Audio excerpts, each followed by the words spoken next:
Halo semuanya, perkenalkan saya Sudira Wihadi dari Universitas 17 Agustus 1945 Samarinda, program studi psikologi. Jadi pada video kali ini kita akan membahas tentang pelanggaran kode etik psikologi tingkat ringan. Dan sebelum membahas itu, ada baiknya kita mengetahui apa itu kode etik psikologi dan apa itu pelanggaran kode etik dalam psikologi. Nah, jadi kode etik psikologi ini merupakan seperangkat nilai-nilai untuk ditaati dan dijalankan sebaik-baiknya dalam melaksanakan kegiatan sebagai psikolog ataupun ilmuwan psikologi di Indonesia. Dan sedangkan pelanggaran kode etik sendiri merupakan segala tindakan yang dilakukan oleh psikolog ataupun ilmuwan psikologi yang menyimpang dari ketentuan yang telah dirumuskan dalam Kode Etik Psikologi Indonesia.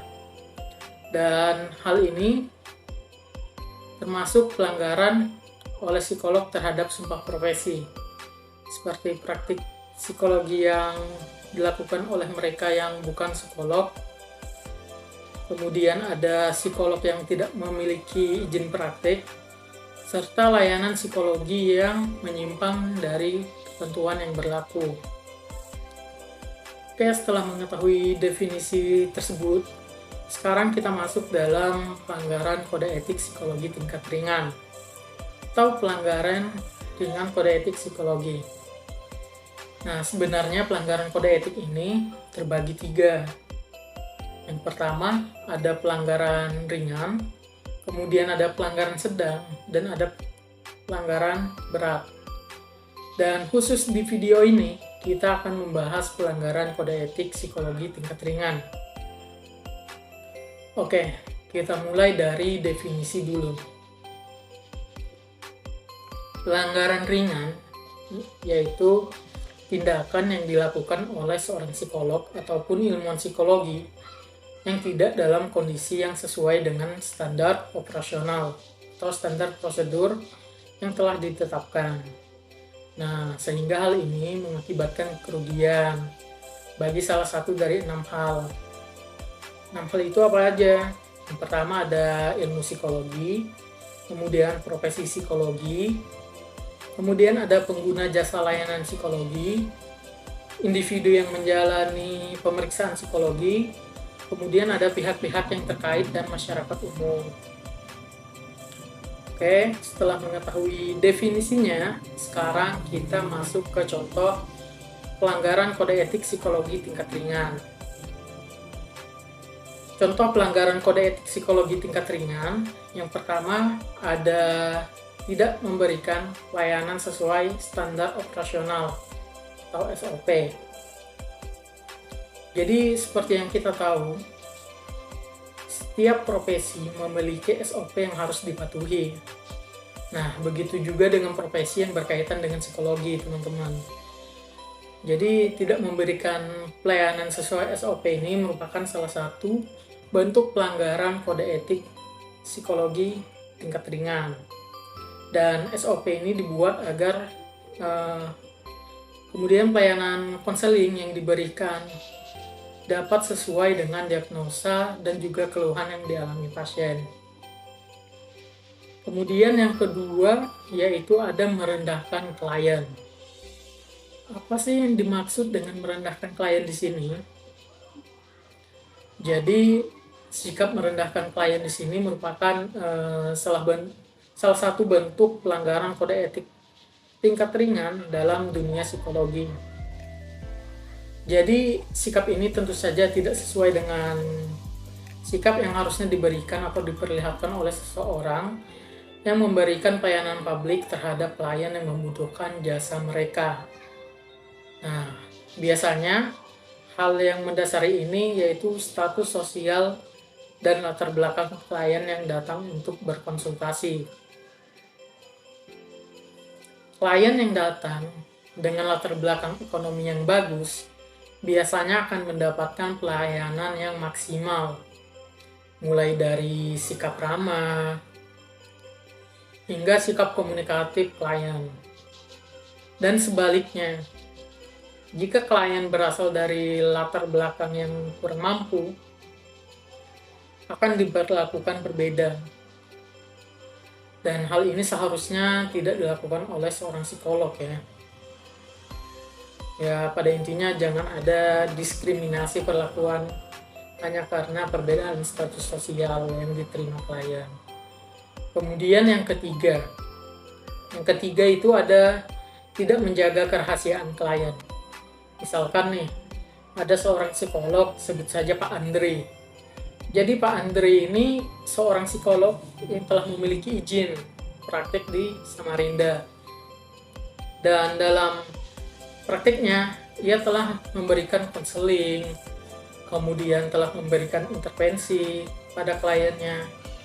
Dan untuk menaikkan pamor psikolognya, dia mengaku pernah memberikan semacam konseling pada Agnes Monica, sehingga Agnes Monica bisa terkenal seperti sekarang. Dan menurut pengakuan Pak Andre, Agnes Monica dulu adalah seorang yang rendah diri dan tidak punya cita-cita yang jelas. Jadi Pak Andre juga mempublikasikan pada media melalui akun Twitter dan blog pribadinya tentang hasil konsultasi Agnes Monica dengan dia. Padahal setelah dikonfirmasi dengan pihak Agnes Monica, Agnes ini bukanlah klien dari Pak Andre. Dan Agnes Monica tidak pernah melakukan konsultasi dengan Pak Andre. Oke, selanjutnya ini ada satu contoh kasus. Jadi ada seorang yang ingin pergi ke psikolog untuk mengatasi masalahnya, sebut saja si A lah ya. Jadi si A ini merupakan salah satu bagian dari komunitas LGBT. Ia berencana ingin keluar dari permasalahan yang dimilikinya dan ingin menjadi laki-laki normal pada umumnya. Dan singkat cerita, datanglah dia pada seorang psikolog dan langsung menceritakan masalah yang ia alami. Nah, lalu psikolog itu pun merespon dengan kata-kata, "Kamu tidak dekat dengan Tuhanmu, makanya kamu bisa jadi seperti ini sekarang." Kemudian si A meminta solusi yang baik ke depannya kepada psikolog. Psikolog pun menjawab seperti ini, "Perbanyak ibadah dan jauhi teman yang menjerumuskanmu itu. Ubah pola pikirmu sedikit demi sedikit."